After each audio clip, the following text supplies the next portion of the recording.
Delhi high court ने दिल्ली सरकार और दिल्ली नगर निगम को 2 लाख से अधिक स्टूडेंट्स को पाठ्य पुस्तकें उपलब्ध न करा पाने को लेकर फटकार लगाई है।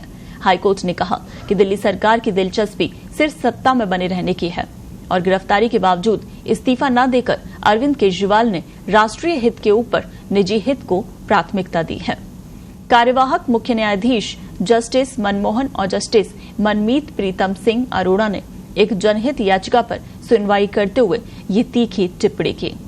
याचिका में आरोप लगाया गया है कि नगर निगम की आपसी खींचतान के कारण एमसीडी स्कूलों में पढ़ने वाले स्टूडेंट्स को पाठ्य पुस्तकें नहीं मिल पाई हैं और वो टीन शेड में पढ़ाई करने को मजबूर हैं।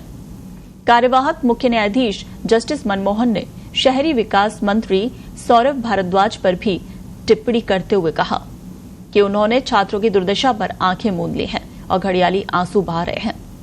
कोर्ट ने ये सख्त टिप्पणी उस वक्त की जब दिल्ली सरकार के वकील शादान फरासत ने कहा कि उन्हें सौरभ भारद्वाज से निर्देश मिले हैं कि एमसीडी की स्थायी समिति की गैर मौजूदगी में किसी उपयुक्त प्राधिकारी को शक्तियां सौंपने के लिए मुख्यमंत्री की सहमति की जरूरत होगी, जो अभी हिरासत में है।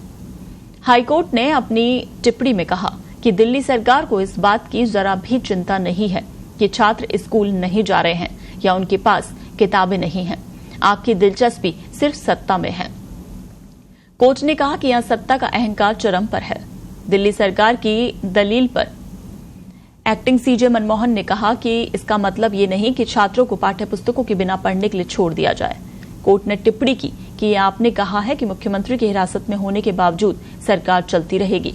आप हमें उस रास्ते पर जाने के लिए मजबूर कर रहे हैं जिस पर हम नहीं जाना चाहते थे। हमने आपके सामने आई जनहित याचिकाओं में कई बार ये कहा, लेकिन ये आपके प्रशासन का फैसला है। अगर आप चाहते हैं कि हम इस पर टिप्पणी करें तो हम इस पर विचार करेंगे। जस्टिस मनमोहन ने कहा कि वो सौरभ भारद्वाज का नाम भी ऑर्डर में शामिल करेंगे। दिल्ली सरकार के वकील सदान फरासत ने कहा, एमसीडी के पास स्थायी समिति न होने के कारण एलजी ने अवैध रूप से एल्डरमैन नियुक्त किए और सुप्रीम कोर्ट इस मामले पर विचार कर रहा है। फरासत ने यह भी कहा कि दिल्ली सरकार के पास वैसे भी बहुत अधिक शक्ति नहीं है। हाईकोर्ट की टिप्पणी पर आम आदमी पार्टी की ओर से बयान सामने आया। आपने कहा कि उपराज्यपाल ने गैरकानूनी तरीके से की मनोनीत पार्षदों की नियुक्ति की।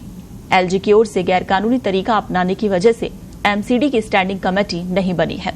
स्टैंडिंग कमेटी नहीं बनने के लिए एलजी वीके सक्सेना जिम्मेदार हैं।